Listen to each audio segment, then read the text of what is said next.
ఉద్దబాల్చిన దాంట్లో పెట్టేసాడు తీసుకుపోయి మళ్ళీ ఏం పెట్టినాడు డబుల్ బెడ్రూమ్ ఇస్తున్నాడు. ఎవరికి ఇచ్చాడు డబుల్ బెడ్రూమ్? ఉన్నోళ్ళకి ఇచ్చాడు, ఆంధ్రలోకి ఇచ్చాడు. ఉన్న దాంట్లో పెట్టిండు డబుల్ బెడ్రూమ్.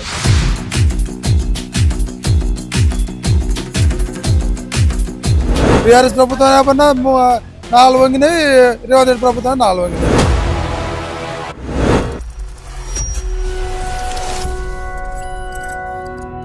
కాంగ్రెస్ ప్రభుత్వం వచ్చి చాలా రోజులు అవుతుంది కదా, ఎలా అనిపిస్తుంది మీకు? మాకు బాగలేదండి, బాగానే ఉంది. అంటే ఎందుకంటారు? ఎందుకంటే రుణమాఫీ చేసిండు, ఇందిరమ్మ ఇల్లు కట్టిస్తున్నాడు, ఫ్రీ బస్సు పెట్టినాడు, 200 యూనిట్ కరెంటు ఫ్రీ అయిపోయింది. అంటే ఫ్రీ బస్ ఏమో ఆడలోకి వచ్చింది కరెక్టే, 200 యూనిట్ మీ ఇంటికి వచ్చిందా? వచ్చిందండి. ఇల్లు ఇందిరమ్మ ఇల్లు ఇందిరమ్మ ఇల్లు మాకు రమ్మ కట్టుకోమని చెప్పి మాకు ఇల్లు అని చెప్పొద్దని చెప్పామండి. మాకు కట్టుకునే ఇల్లు వేరే వాళ్ళని కట్టుకుంటారు కదండి, మరి ఎందుకు మనం కొన్నాక ఎందుకు అని చెప్పి మాకు వద్దని చెప్పేసామండి. పాత బీఆర్ఎస్ పార్టీ ఇంకా ఈ పార్టీకి తేడా ఏం తెలుస్తుందండి మీకు? బీఆర్ఎస్ పార్టీలో ఏముందండి, ఒక అనవసరంగా మన రైతు బంధు ఇచ్చిండు, 100 ఎకరాల వాళ్ళకి రైతు బంధు ఇచ్చిండు, 5 ఎకరాలు 2 ఎకరాల వాళ్ళకి రైతు బంధు ఇచ్చిండు. ఉద్దబాల్చిన దాంట్లో పెట్టిండు కేసీఆర్ తీసుకుపోయి మళ్ళీ ఏం పెట్టినాండి ఈ డబుల్ బెడ్రూమ్ ఇస్తున్నాడు. ఎవరికి ఇచ్చాడు డబుల్ బెడ్రూమ్? ఉన్నోళ్ళకి ఇచ్చాడు, ఆంధ్రలోకి ఇచ్చిండు. ఉన్న దాంట్లో పెట్టిండు డబుల్ బెడ్రూమ్. తెలంగాణలోకి ఏం ఇచ్చిండండి? ఏం లేదు.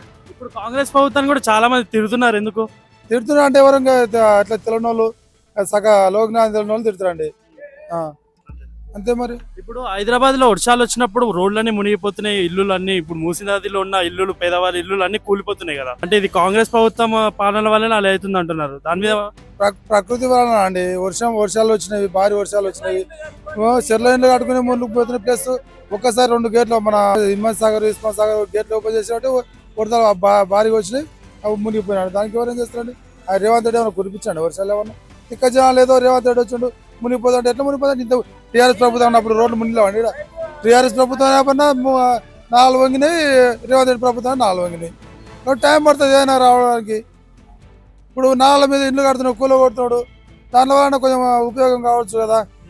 మా చెర్లలో ఇప్పుడు మొత్తం ఇల్లు కట్టుకుని చెర్లో వాళ్ళు టీఆర్ఎస్ ప్రభుత్వంలో వాటర్ అడగాలి. ఇప్పుడు నా ఇల్లు కూల కొట్టిండ్రు, అవి వాటర్ అనేది వర్షం వాటర్ నీళ్ళు చెర్లు అవుతాయి కాబట్టి ఫ్రీ ఉంటుందండి. స్టేట్ ఆల్రెడీ అప్పుల పాల్లో ఉంది ఇది అంటున్నారు కదా.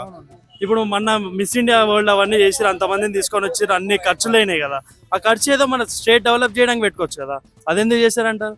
ఇంతకుముందు కూడా వీళ్ళు పెట్టలేరండి, వీళ్ళనే క్రికెట్ బెట్టింగ్ దానికి వీళ్ళు చేసారు వాళ్ళు చేసారు. ఇంకా అంత దూరం మనం ఆలోచన చేయాల్సిన అవసరం మనకు లేదు. మనకి ఎంతసేపు ఉన్నా మనకు మంచిగా నడుస్తుందా? మనకు ఇన్ని ఏళ్ళలో పడతా 10 ఏళ్ళలో పడతా టీఆర్ఎస్ ప్రభుత్వం వెళ్ళింది. ఏం పెట్టినంటే ఒక పేదలకు ఇల్లు ఇచ్చారా? ఏం రాలేదు. మా ఊర్లోకి పోతే ఒక్కరికి ఇల్లు రాదండి. ఇప్పుడు కట్టుకుంటా వాళ్ళకల్లా ఇల్లు ఇస్తున్నాడు. ఇంకేం కావాలండి? 200 యూనిట్లు ఫ్రీ అయింది. ఇప్పుడు బై ఎలక్షన్స్ వస్తున్నాయి కదా, ఎవరు గెలుస్తారు అనుకుంటున్నారు? ఎక్కడ బై ఎలక్షన్ 90% నవీన్ యాదవ్ గారు.